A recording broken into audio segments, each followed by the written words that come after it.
Hi all, welcome back to my channel. Pennsylvania police just held a new press conference to update the public on their manhunt for escaped prisoner Danelo Cavalcante. Earlier, I posted a video letting you know that police found out that Cavalcante stole a van, changed his look, and escaped outside their search perimeter.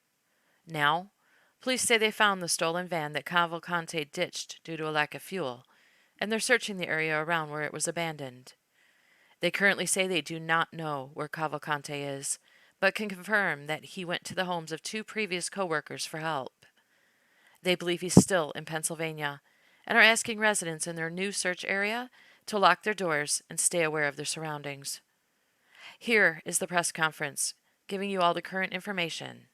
And thank you so very much for watching.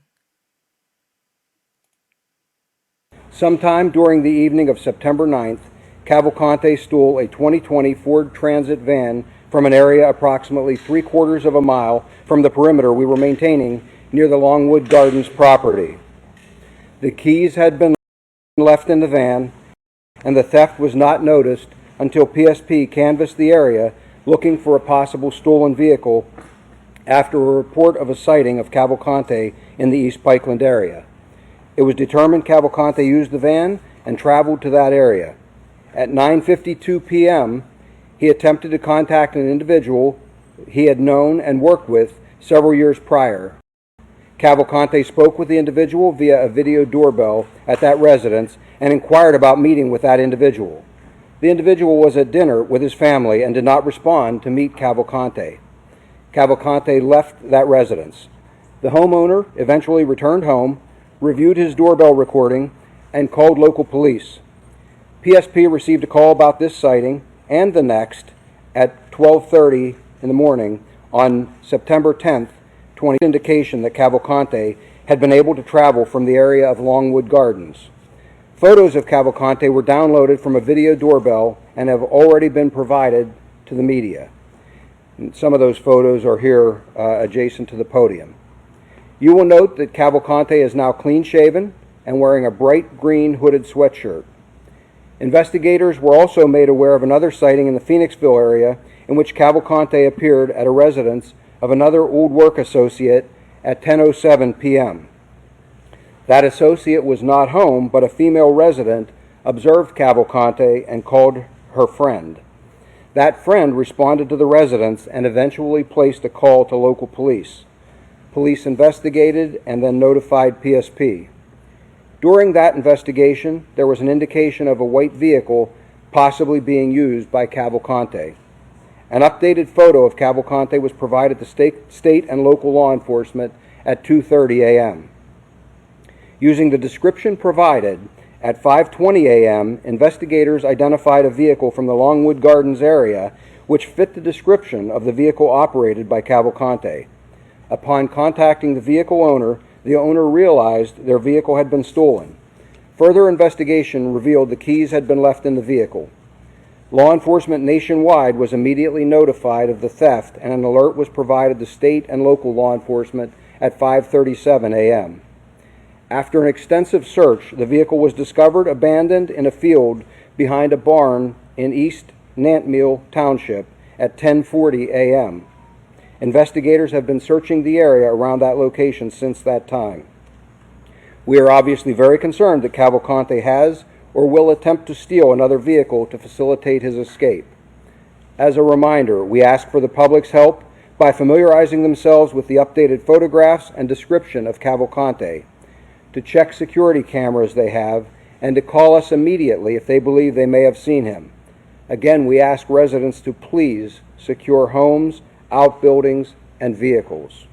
This most recent incident is a reminder that he will take advantage of any opportunity to obtain items he needs. It is also imperative that anyone with information about Cavalcante contact us immediately so we can act on it in a timely manner. I have told you from the start of this manhunt that we were conducting a multifaceted investigation which includes strong investigative and technological components. Those aspects become even more important now. We will aggressively continue this investigation with our federal, state, county, and local partners until we successfully bring Cavalcante back into custody. Cavalcante is considered extremely dangerous, and there is a reward of up to $20,000 offered for information leading to his capture. Anyone with information is asked to call our tip line at 717-562-2987. 717-562-2987. I know this is an extremely stressful time for the community. I assure you, we are doing everything possible to bring this to a successful resolution as quickly as possible. I also want to make mention of a special thank you to Longwood Gardens. I will tell you that for some time, the past several days, we have had to essentially take over that property, and they have been very, very accommodating, and I appreciate that. You know, not everyone and not every business or organization would be as accommodating, and so I thank them. And with that, I will be happy, and as will the others here, to take any questions that you may have. How do you allow this to happen? I mean, you had 400 officers within this perimeter. You had it closed down to 4 square miles, I understand it. Yet he somehow slips through this perimeter and then is spotted in Phoenixville. How do you explain that? Well, what I would tell you is that, as I've said from the very beginning, there are a number of challenges in any investigation. No perimeter is 100% secure, ever. We did a very good job, and I will tell you, I applaud the men and women who were out there standing in some very difficult conditions and trying to secure that perimeter. I'm not going to make an excuse to you. I wish it had not happened. Unfortunately, there are a lot of circumstances, there are a lot of issues associated with that property. Tunnels, very large drainage ditches, things that could not be secured. You couple that with weather, aviation being down for a night. There are a number of reasons. Again, no excuses. We took on the responsibility. We gave it a very good effort. We gave it an exceptionally good effort, and I applaud the men and women who've done the job. Is there a reason to believe there were underground tunnels? There are underground tunnels there. You provided blueprints along with gardens? Did the management there facilitate you in that aspect? They did help us with blueprints, and as a matter of fact, there's additional construction that also has other tunnels and drainage areas that are under construction. Those cannot be secured. It's really that simple. So you do the best you can with any given circumstance. It's no different when it's a wooded search. It's no different when there are challenges with every one of them. And so we do the very best that we can. Our people did a great job, and I applaud them. I wish that he had not been able to slip through there. But that does happen sometimes, and that's why we don't simply rest on our laurels and say, okay, we're going to take one approach. I will tell you, I mean, to give you some idea, I brought you all in here on Friday and showed you the scope of this. I nearly doubled the planning for 7 o'clock tomorrow morning. Our plan had been to go close to 600 members of law enforcement to do one massive sweep of that entire piece of property. There's a huge amount of planning goes into that, and working around weather and some of those other kinds of things. So it is not for a lack of trying that this occurred.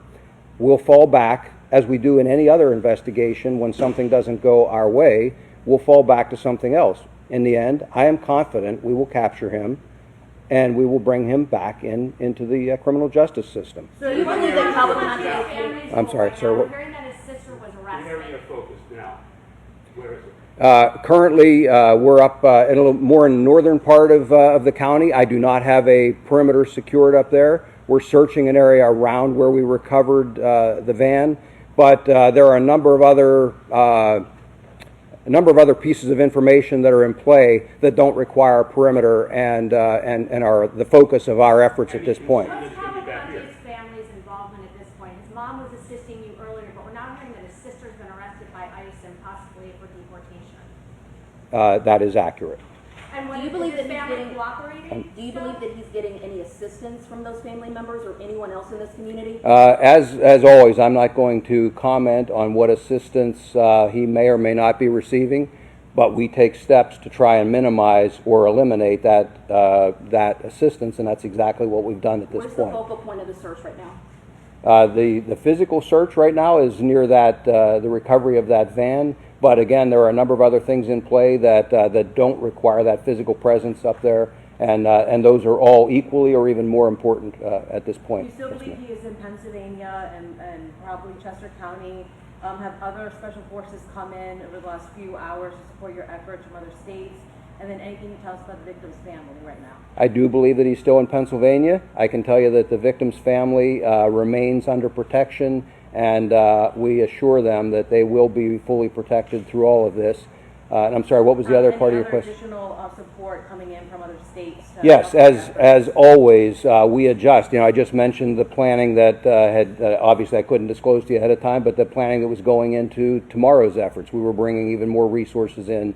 What we're doing now is shifting, again, based on the nature of how I see the investigation playing out and going forward. All of our partners here are doing an amazing job of shifting now and bringing the resources we need to bear.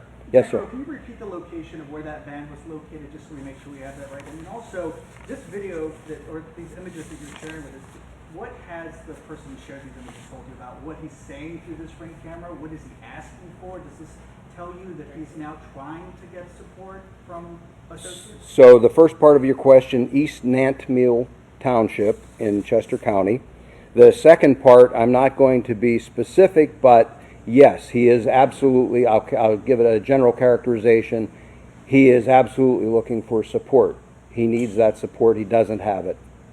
Yes, ma'am. How did he get from Longwood Gardens over to Bailey's Farm and nobody saw him? If there's police cars all along Falling Hill, Northbrook, the last 2 days, like how come nobody saw him? How did he get there?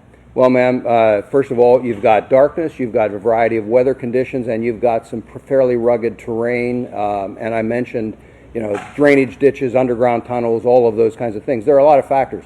Until I capture him or we capture him and I or others have an opportunity to interview, and if he would share that, I guess then we'll know. But until then, I don't know how he got over there. I wish I did. I could speculate on a couple of possibilities, but I can tell you that, again, no perimeter is 100% secure. We do the best we can. Most times, we're able to secure it adequately. For clarification, these images from the doorbell camera, they were from his acquaintance's home?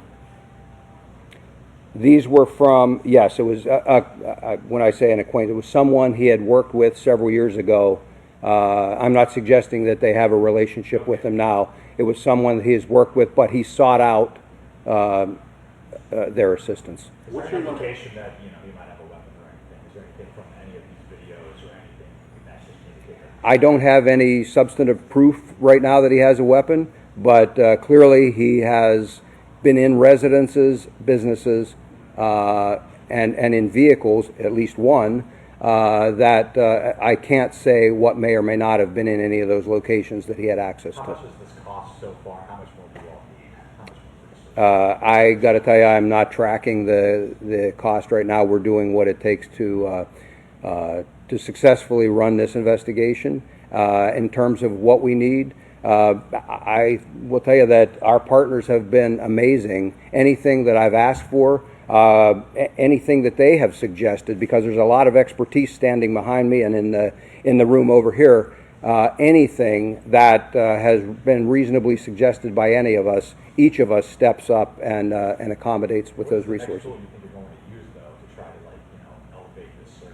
Well, again, I'm not going to go into a lot of detail, but I've suggested all along that there are a number of investigative and technological pieces that can be brought to bear. That is where this shifts until such time as we have him in a position where we're prepared to try and contain and capture him again. Are you Yes, prepared to ma'am. characterize this as a nationwide man? Just 1 minute, sir. Are you aware of any vigilante type people who are trying to help you guys, or citizen cops out there?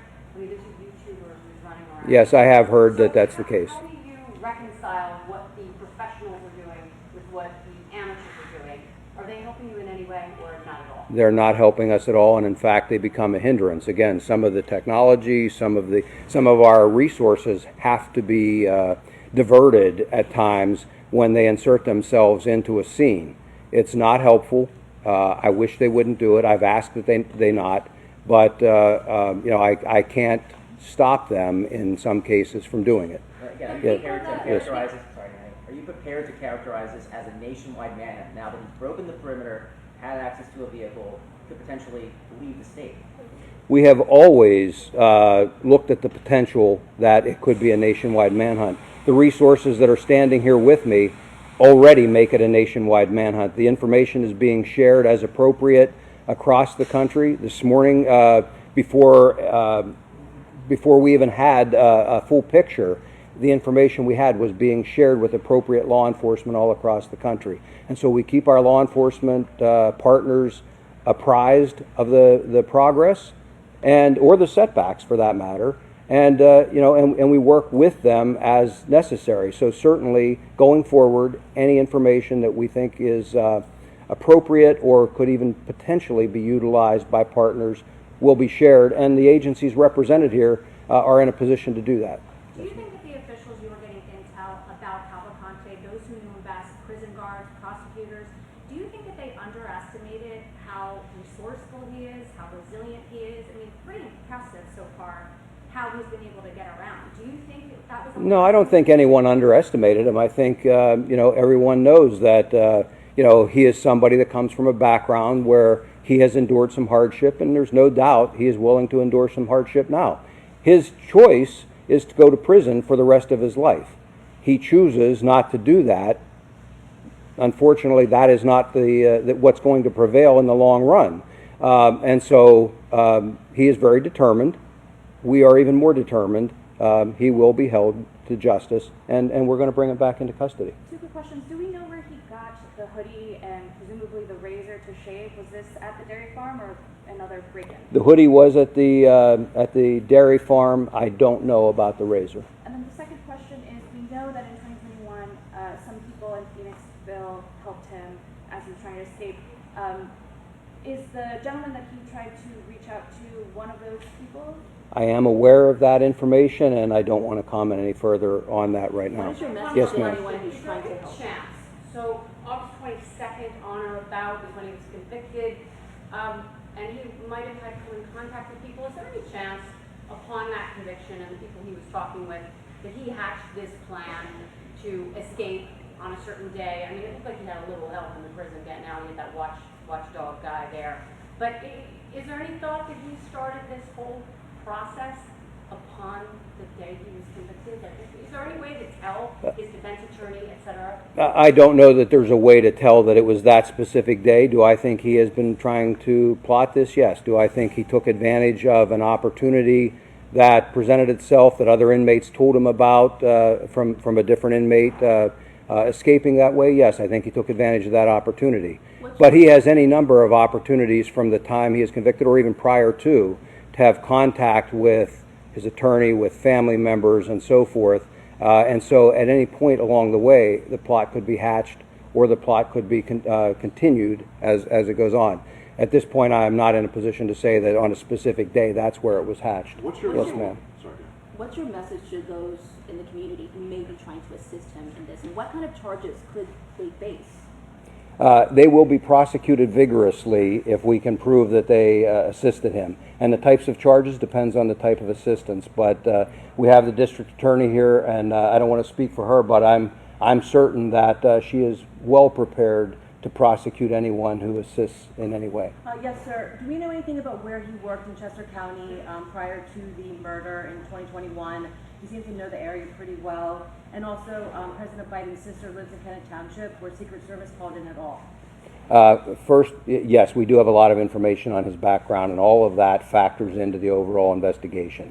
Secret Service would be one of many federal partners that has access to information, and certainly anything that might pertain not only to anybody that lives here, but visits or so forth. They would have full access to anything that they needed. Was it mushroom farms or equestrian farms where he worked? I'm not going to go into all of his background, but we have looked into that. Yes, What's sir. your level of confidence that you have an idea of where he is right now? If I knew where he was right now, we would go catch him and bring him back in. What I'm telling you is that I'm confident we will identify where he is. He slipped that perimeter. He got out. We found the vehicle. We found where he abandoned it fairly quickly. I am confident that we will continue aggressively proceeding on this search and this investigation, and we will eventually capture him. I'm not prepared to say that will be today or tomorrow. I don't know, but I hope sooner rather than later. You have the resources out right now where you found it.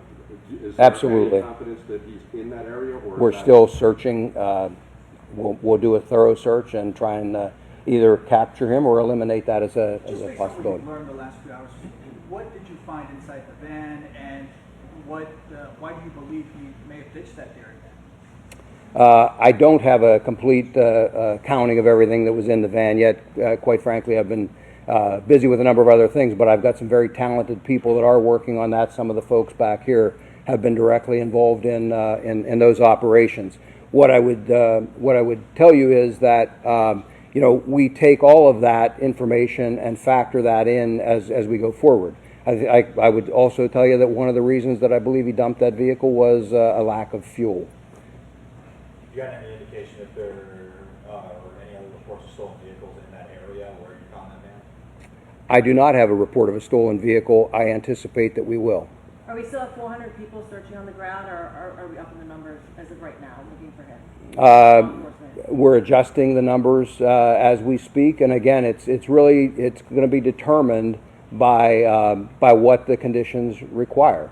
There is no point in having resources stand around. Conversely, I never want to be in a position where I wish I had more and didn't have them here. So we try and anticipate, and we'll adjust to the You needs. mentioned that you're still investigating how he was able to breach that perimeter, but have you been able to pinpoint where in the perimeter that he was able to slip through, or general consensus of the area?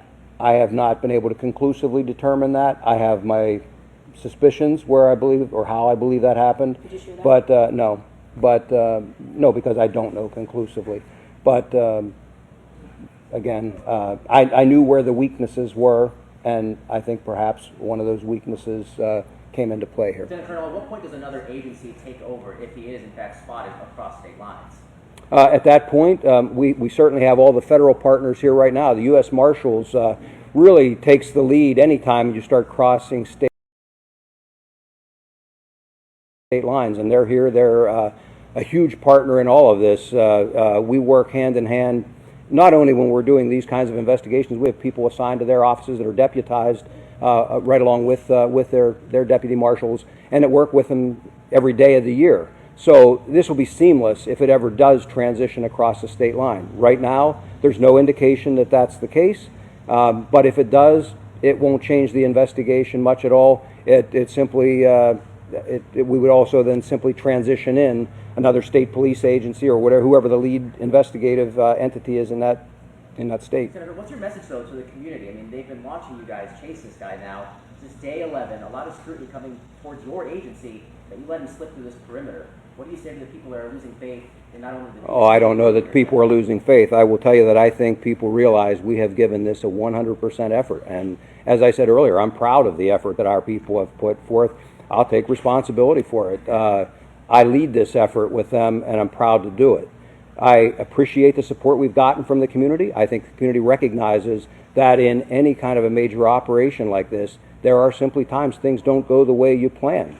That happens in investigations, it happens in manhunts, it happens in all kinds of things. I've had a long career in law enforcement. Rarely do things happen exactly as I plan. That's why if you're smart, you're planning contingencies and you're ready to adapt to whatever happens. This is a minor setback. We'll get them. It's a matter of time. Yes, sir. Can you comment on why the sister was arrested? As was alluded to earlier, there are some immigration issues. Beyond that, I don't have any other comment. Sorry if you already answered this, but have you interviewed or gotten in touch with the people that helped him in 2021? As I said earlier, I am aware of that information, but I'm not prepared to discuss what actions we've taken with regard to it. Two things. We've been getting some tips about a sighting at a church. Can you confirm that? I don't have, Coming out of a church parking lot? no, I don't have any information about that. Any chance he's still in Phoenixville and someone drove that van up there? Wait, just one Life second. in prison. When he is caught, what happens to that sentence? Is there any addition tacked onto it? He can be charged, and there can be an addition put on. I can tell you that there's already a commitment that he will go directly to a state correctional facility when he is captured, and we'll work through the rest of what occurs at that point, depending on the circumstances. I'm sorry, ma'am. I need to come back here. Did anybody see him driving the white van? Or could it have been someone else? And he's in Phoenixville, somebody ditched that van up there. Is that the realm of possibility? No, I'm confident it was him in the van. Are you even able to establish a perimeter now that he seems to have gone farther, As I said earlier, as I said earlier, a large perimeter isn't the answer in every single investigation or every time or at every point in an investigation. And so we established a small temporary perimeter. We're still holding that in that area while we finish that search. If it's not successful, there's no reason to hold that perimeter. I mentioned to you that there were a number of delays in the reporting of this to us. So we would look to other opportunities to further the investigation. Perhaps later today, perhaps tomorrow, perhaps the day after, if it still goes on that long, there may be a need for another significant perimeter like we had here. And if so, we will absolutely do that, and we will absolutely do our best to capture them at that time. So do you know whether you have them with communication, cell phone, or anything? I don't want to offer any opinion on that right How now. many confirmed sightings were there again? I've said before, there are varying degrees of confidence. I think it's fair to say 8 or 9 easily. Sir, so many people were at the Mushroom Festival yesterday and today, and so many people have expressed how grateful they are to law enforcement coming in, county, state, federal, to keep the community safe, which you have this weekend here in the Kennett Square region. For the people that live here locally, can you give us any insight into where he was hiding specifically overnight? Do we have any evidence of anywhere he might have slept one of these nights as the effort's been going on since prior to Labor Day? No, there's really not anything I can disclose now. From Sir. Franklin to Net Mill, he seems to have gone west about 11 miles. He was behind the wheel, as you point out. Yes. He literally ran out of gas.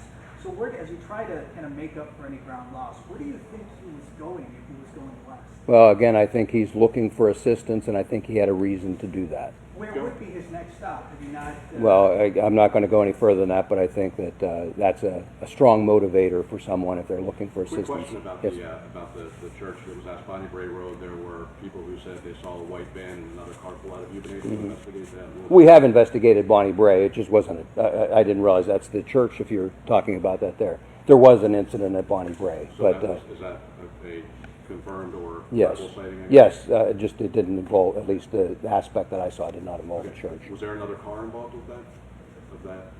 People had said that there was a white No. van pulling out with another car involved. No. No.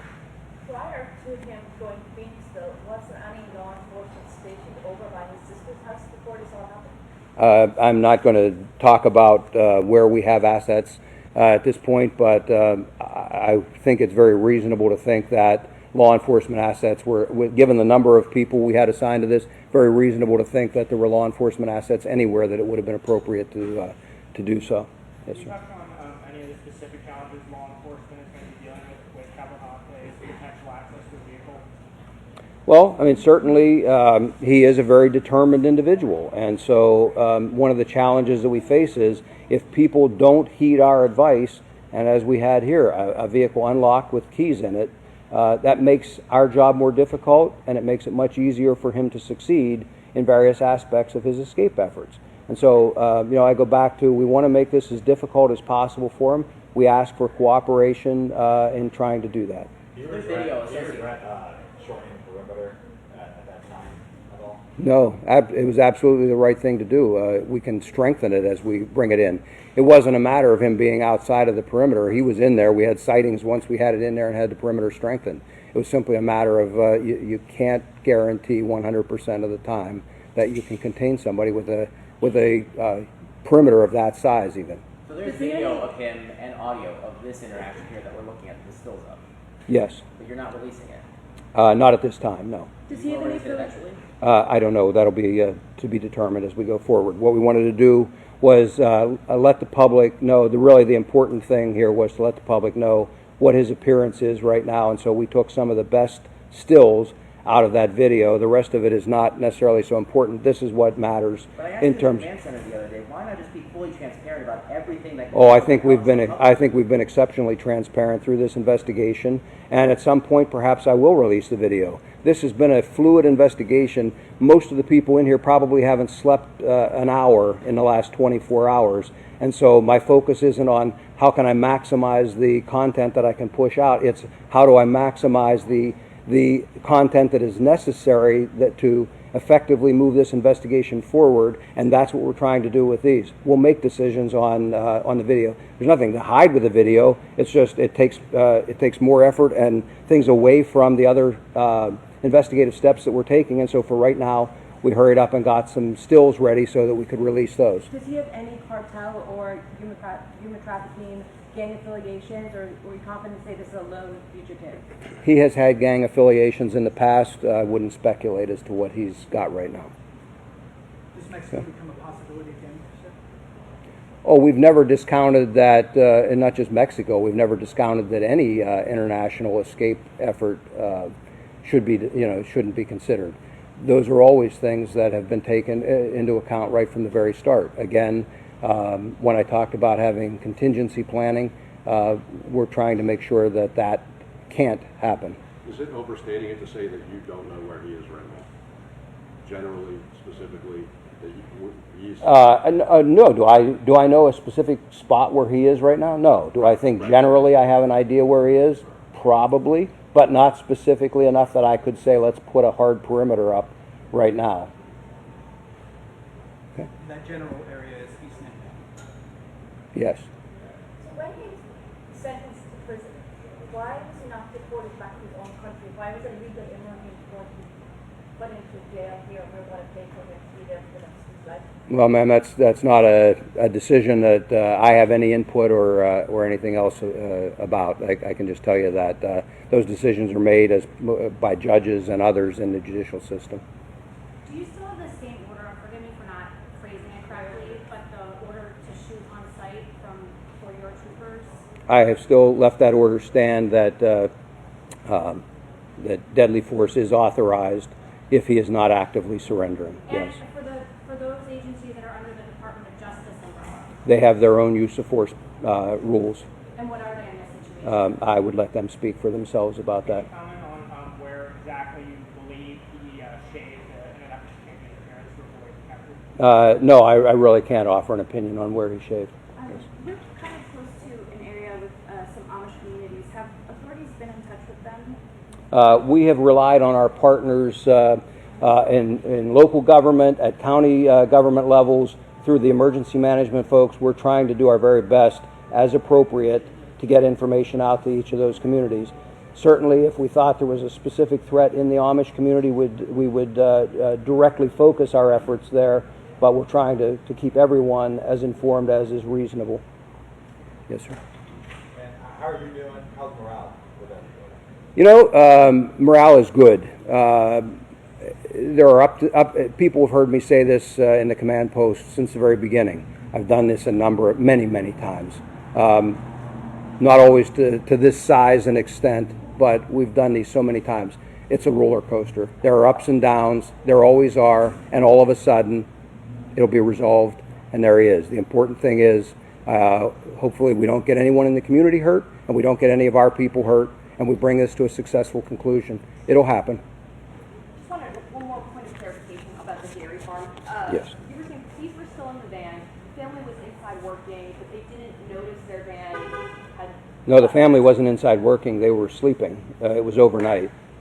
Okay. And then so they didn't notice that their van was missing until law enforcement notified them? Correct. In the early morning hours this morning.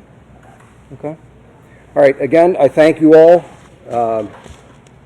We'll let you know as more developments occur, and we'll schedule press briefings as necessary and regularly in the interest of transparency. So, okay. Thank you.